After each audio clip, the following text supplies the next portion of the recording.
بسم اللہ الرحمن الرحیم۔ السلام علیکم، میں مصطفیٰ عمیر اور آپ دیکھ رہے ہیں ہمارا آفیشیل یوٹیوب چینل۔ سب سے اہم خبر یہ ہے کہ گزشتہ روز انتہائی شارٹ نوٹس پر تحریک لبیک پاکستان نے ملک کے مختلف شہروں میں پریس کلب کے سامنے احتجاجی مظاہرے کیے، اور یہ احتجاجی مظاہرے تھے حماس کے سربراہ یا حماس کے لیڈر کی طرف سے جو خط لکھا گیا، جس میں دو شخصیات کو باقاعدہ طور پہ مخاطب کیا گیا، حافظ شاد حسین رضوی صاحب جو کہ تحریک لبیک پاکستان کے امیر ہیں، اور حافظ نعیم الرحمان صاحب کو جو کہ جماعت اسلامی پاکستان کے امیر ہیں۔ تحریک لبیک پاکستان نے انتہائی شارٹ نوٹس پر کل ہی کے روز امیر تحریک لبیک پاکستان حافظ شاد صاحب نے اپنے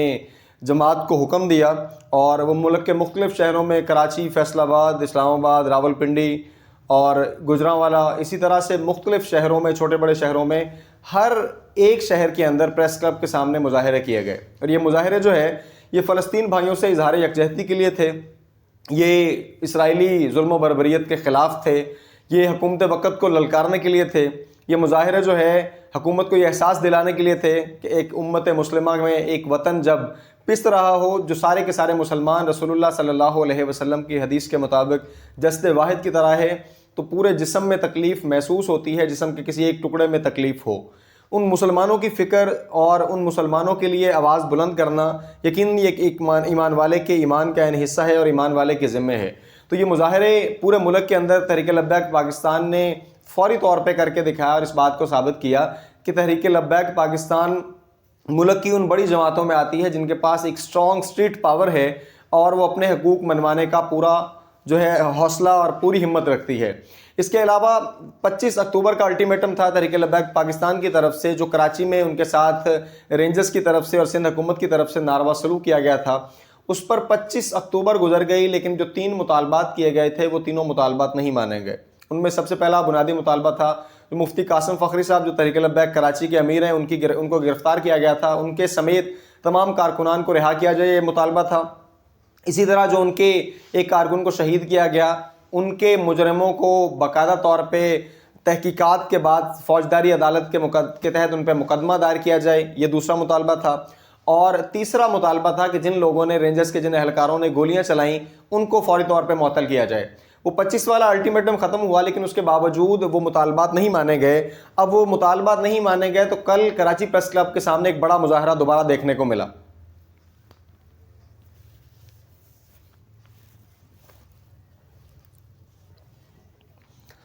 اس مظاہرے کے اندر مرکزی رہنماؤں نے شرکت کی اور باقاعدہ طور پہ اگلے لاحِ عمل کا اعلان کیا۔ اگلا لاحِ عمل یہ طے کیا گیا کہ اگر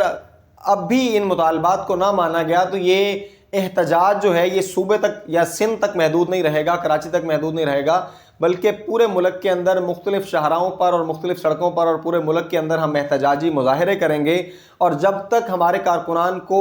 رہائی نہیں مل جاتی تب تک ہم اپنے مطالبات سے پیچھے نہیں ہٹیں گے، اور تب تک ان مظاہروں کو بند نہیں کیا جائے گا۔ دیکھنا یہ ہے حکومت وقت ان مطالبات کو لے کر کس قدر سنجیدہ ہے۔ سندھ گورنمنٹ جو ہے تحریک لبیک پاکستان کے مطالبات پر کتنی سنجیدہ دکھائی دیتی ہے، اور تحریک لبیک پاکستان اپنے ایم وی این اور اس منشور کے ساتھ کس حد تک کھڑی ہوئی اور ڈٹی ہوئی نظر آتی ہے۔ اس کے بعد ایک سب سے اہم اور ضروری چیز یہ ہے کہ 24 اکتوبر کو ایک جو ہے کالم لکھا، نشانے کہہ لیں درس عبرت کے نام سے، درس عبرت کے نام سے ایک کالم لکھا مفتی منیب الرحمان صاحب نے، جن کو مفتی اعظم پاکستان بھی کہا جاتا ہے، اور ایک عرصہ دراز تک وہ رویت حلال کمیٹی کے چیئرمین رہے۔ اور اس کے علاوہ جو بریلوی مکتبہ فکر کے جتنے احباب ہیں ان کو اپنا سب سے بڑا سمجھتے ہیں، اور یقیناً اس میں کوئی دوسری رائے نہیں ہے، جس طرح دیوبندی جو ہیں وہ اپنا بڑا مفتی تقی عثمانی صاحب کو سمجھتے ہیں۔ اور جب مدارس کا معاملہ آیا تھا اس وقت ان دونوں بڑے مفتیان نے اکٹھے بیٹھ کے پریس کانفرنس کی تھی اور اس بات کا اعادہ کیا تھا اور حکومت کو یہ باور کروایا تھا کہ مدارس کے معاملے میں ہم سارے کے سارے ایک پلیٹ فارم پہ ہیں۔ اب جو 2 روز پہلے مفتی منیب الرحمان صاحب نے کالم لکھا، اس میں انہوں نے 2-3 باتوں کو مینشنلی بڑا اچھے طریقے سے ایکسپلین کیا۔ سب سے پہلی بات تو یہ ہے، انہوں نے وضاحت کی مولانا فضل الرحمان صاحب کے کردار کی۔ مولانا فضل الرحمان صاحب نے جو 26ویں آئینی ترمیم کے حوالے سے کردار ادا کیا، اس پر مفتی منیب الرحمان صاحب نے ان کو خراج تحسین پیش کیا اور ان کی تعریف کی کہ جس تدبر، جس حکمت عملی اور جس فہم و فراست سے مولانا فضل الرحمان صاحب نے اپنے آپ کو منوایا، اپنی دینی وقت کو منوایا اور کم سیٹوں کے باوجود اپنی طاقت کو غیر معمولی منوایا، وہ قابل تحسین ہے اور ہر شخص ان کی تعریف کر رہا ہے اور ہر زبان ان کی تعریف سے رطب اللسان ہے۔ اب دیکھنا یہ ہے مفتی منیب الرحمان صاحب نے ان کی تعریف کس بنیاد پر کی۔ بنیادی طور پہ دیکھا جائے تو جس ایجنڈے پر مفتی منیب الرحمان صاحب اور مفتی تقی صاحب ایک پیج پہ اکٹھے ہوئے تھے وہ مدارس کا ایجنڈا تھا، اور یقیناً اس 26ویں آئینی ترمیم میں دو بڑے کام ہوئے۔ ایک بڑا کام یہ ہوا کہ جو ربا کے متعلق، سود کے متعلق ایک فائنل سٹیٹمنٹ یا ایک ڈیٹ طے ہو گئی کہ کس تاریخ کو یہ ختم ہو جائے گا، تو اس پر مفتی منیب صاحب نے کہا کہ یہ ایک خوش آئند چیز ہے۔ سیکنڈلی، جو مدارس کے حوالے سے جو غیر یقینی صورتحال کا سامنا کرنا پڑ رہا تھا مختلف مدارس کے سربراہان کو، ان کے حوالے تھے انہوں نے انتہائی خاموشی کے ساتھ مدارس کو بھی سیکیور کر لیا اور مدارس کے حوالے سے جو غیر یقینی صورتحال تھی اس کو ختم کر دیا۔ اس پر مفتی منیب الرحمان صاحب نے ان کا شکریہ بھی ادا کیا اور کہا کہ ہم اس سارے معاملے میں مولانا فضل الرحمان صاحب سے باقاعدہ رابطے میں تھے۔ ساتھ ہی ساتھ انہوں نے سیاسی جماعتوں کی طرف اشارہ کیا اور کہا کہ جب کسی جماعت کو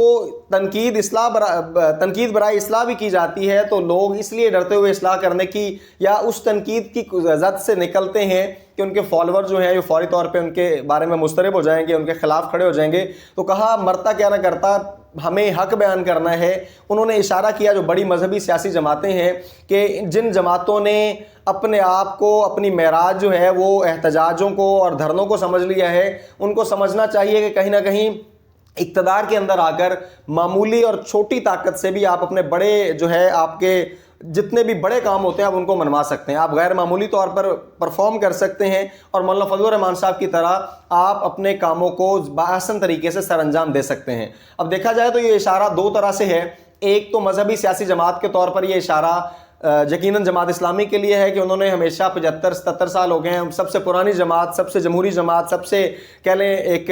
بالکل ڈسپلنڈ جماعت ہے، لیکن اس کے باوجود وہ اقتدار میں نہیں آتے تو بہت ساری چیزوں میں انہیں نقصان اٹھانا پڑتا ہے۔ دوسرے نمبر پہ دیکھا جائے اس وقت جو اسٹریٹ پاور میں سب سے تگڑی جماعت ہے، جس کا سلوگن بڑا مضبوط ہے، جو ایک اپنا نعرہ لگانے سے عام عوام کو بڑی جلدی اپنے ساتھ ملا لیتی ہے، وہ ہے تحریک لبیک پاکستان۔ تو مفتی منیب صاحب کا یہ کہنا ایک طرف جماعت اسلامی کو سمجھانے کے لیے بھی ہے اور دوسری طرف یہ تحریک لبیک پاکستان کے لیے بھی ہے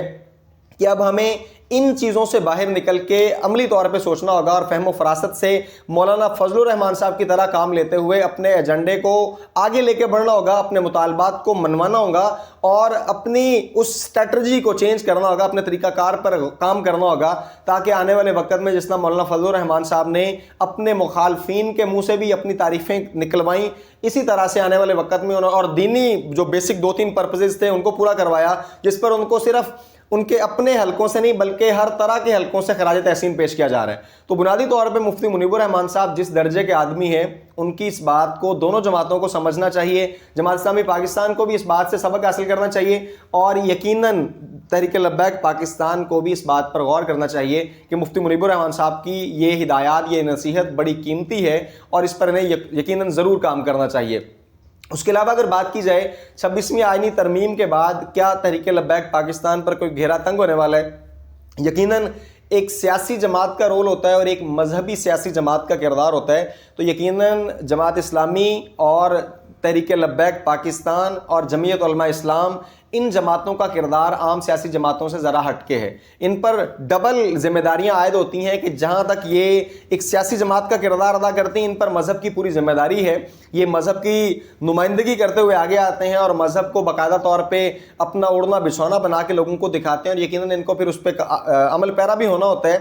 تو اس 26ویں آئینی ترمیم کے تحت جیسے ہی کوئی عدالتیں قیام میں آئیں گی اور یہ قانون لاگو ہوں گے اور یہ آئین پورا امپلیمنٹ ہوگا تو یہ اثرات مرتب ہوں گے اور اس کے بعد یقیناً ان مذہبی سیاسی جماعتوں کو اپنے آپ کو مزید متحرک کرنا ہوگا اور عوامی مسائل جو بار بار تحریک لبیک کے امیر سعد حسین رضوی صاحب سے بھی سوال پوچھا جاتا ہے کہ آپ عوامی مسائل کے لیے کب باہر نکلیں گے؟